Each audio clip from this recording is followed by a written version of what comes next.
Selamat pagi anak-anak. Perkenalkan, nama saya adalah Purnama Sari. Saya adalah guru sosiologi kalian di kelas 10. Apa kabar semuanya? Semoga kalian dalam keadaan baik ya. Apakah sebelumnya kalian sudah mengetahui apa itu pelajaran sosiologi?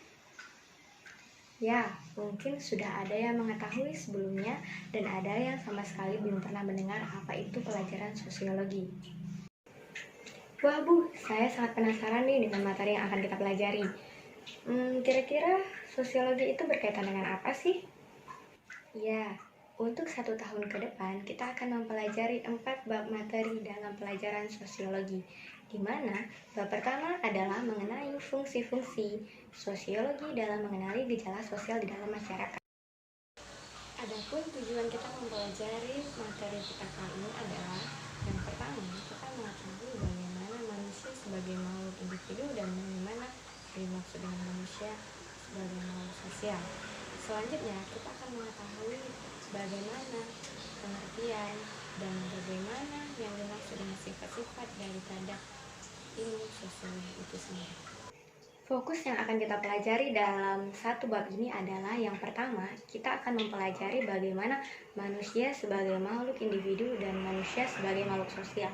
Selanjutnya kita akan mempelajari juga mengenai ilmu pengetahuan di dalam sosiologi, dan selanjutnya adalah bagaimana sifat-sifat dalam sosiologi.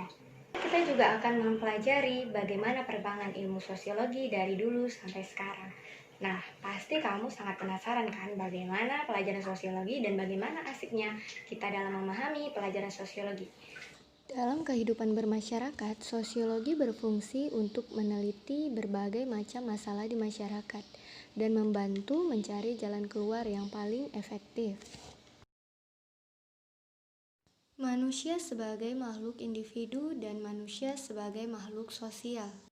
Manusia sebagai makhluk individu memiliki unsur jasmani dan rohani, unsur fisik dan psikis, unsur raga dan jiwa. Seorang individu adalah perpaduan antara faktor genotip dan fenotip. Genotip adalah faktor keturunan yang dibawa sejak lahir. Faktor fenotip adalah manusia sebagai makhluk individu adalah ciri fisik dan juga karakter manusia sebagai individu yang dipengaruhi oleh lingkungan. Contoh dari faktor fenotip adalah kepribadian. Kepribadian manusia yang berbeda-beda yang banyak dipengaruhi oleh lingkungan fisiknya. Manusia sebagai individu ternyata tidak mampu hidup sendiri. Ia dalam menjalani kehidupannya akan senantiasa bersama dan bergantung pada manusia lainnya. Manusia saling membutuhkan dan harus bersosialisasi dengan manusia lain. Hal ini disebabkan manusia dalam memenuhi kebutuhan hidupnya tidak dapat memenuhinya sendiri. Faktor fenotip adalah faktor lingkungan. Lingkungan juga berperan dalam mempengaruhi kepribadian. Sejak manusia dilahirkan, ia membutuhkan pergaulan dengan orang lain, terutama dalam hal kebutuhan makanan dan minuman. Pada usia bayi, ia sudah menjalin hubungan terutama dengan ayah dan ibu, dalam bentuk gerakan, senyuman, dan kata-kata. Pada usia 4 tahun, ia mulai berhubungan dengan teman-teman sebaya dan melakukan kontak sosial. Berdasarkan proses di atas, manusia lahir dengan keterbatasan dan secara naluriah manusia membutuhkan hidup dengan manusia lainnya. Manusia sejak lahir dipelihara dan dibesarkan dalam suatu masyarakat terkecil, yaitu keluarga. Keluarga terbentuk karena adanya pergaulan antar anggota, sehingga dapat dikatakan bahwa berkeluarga merupakan kebutuhan manusia. Nah, jadi apa itu sosiologi? Ada yang sudah mengetahui? Ya, sosiologi adalah ilmu pengetahuan yang mempelajari masyarakat sebagai keseluruhan, yakni seputar hubungan manusia dengan manusia, manusia dengan kelompok, dan kelompok dengan kelompok. Dan menurut Selo Sumarjan dan Sulaiman Sumardi, pengertian sosiologi sebagai ilmu yang mempelajari struktur, proses, dan perubahan sosial di dalam masyarakat. Nah, apa kata para ahli lainnya? Auguste de Comte bilang, sosiologi sebagai ilmu pengetahuan yang mempelajari fenomena sosial dengan hukum-hukum tetap yang menjadi objek investigasinya. Menurut Max Weber, Weber mendefinisikan pengertian sosiologi sebagai ilmu yang mempelajari tindakan sosial untuk menjelaskan sebab akibat fenomena sosial yang diteliti. Ciri-ciri sosiologi. Ciri-ciri sosiologi sebagai ilmu pengetahuan terbagi menjadi 4. Yang pertama, empiris, dan yang kedua, teoritis, yang ketiga, kumulatif, dan yang terakhir adalah non-etis. Ya, tanpa memulai kaidah ilmiah yang menjadi karakteristiknya, sosiologi tidak akan mampu berdiri sendiri sebagai sebuah ilmu pengetahuan.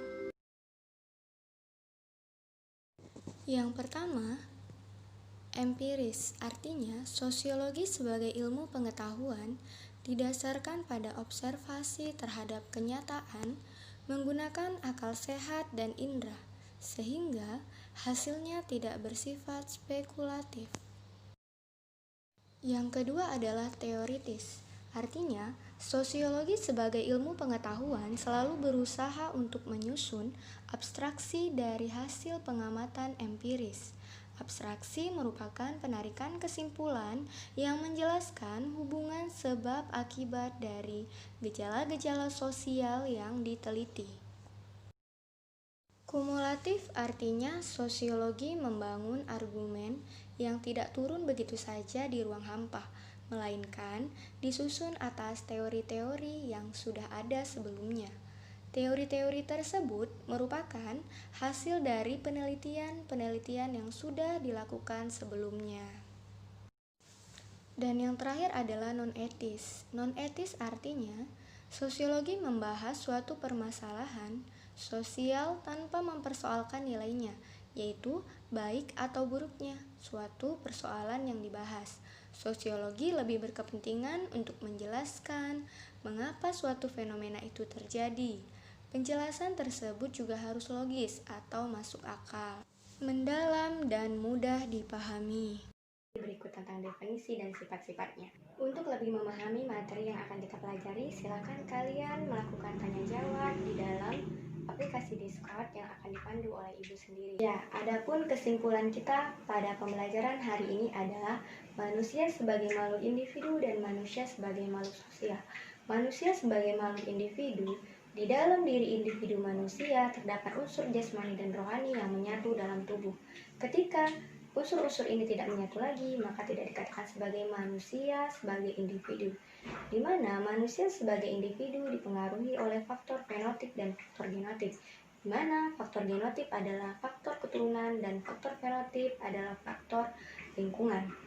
Nah, selanjutnya, di dalam pembelajaran ilmu sosiologi, ada juga yang dikatakan sebagai manusia sebagai makhluk sosial. Apa itu manusia sebagai makhluk sosial? Manusia sebagai makhluk sosial adalah di mana manusia tidak bisa hidup sendiri di dalam muka bumi. Kita pasti akan membutuhkan orang lain untuk membantu kita dalam menjalankan dan memenuhi kebutuhan kita sehari-hari. Nah, selanjutnya, di dalam pembelajaran sosiologi ada yang dikatakan sebagai definisi.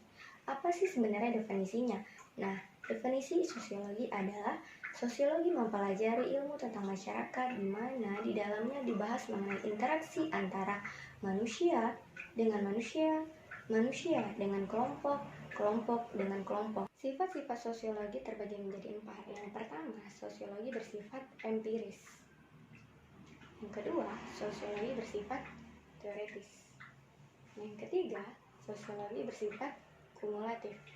Yang keempat, sosiologi bersifat non-etis.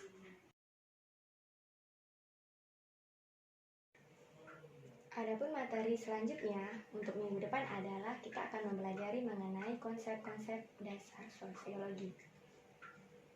Terima kasih sudah mengikuti pembelajaran sosiologi pada hari ini dengan semangat.